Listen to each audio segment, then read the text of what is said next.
ticket at travel deals, alok ng nasa 800 booth sa Travel Tour Expo sa Pasay City.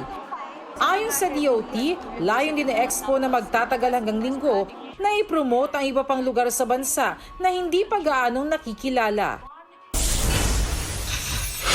2 pilot whales na mataan sa magkahiwalay na lugar sa norte. Ang sugatang pilot whales sa Bacnotan, La Union, posible raw bumangga sa malalaking bato.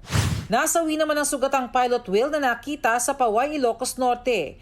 Iniahon ito at dinala sa fish pond para obserbahan pero namatay din matapos pakawalan sa dagat. Hindi balyena kundi isang uri ng dolphin ang pilot whale.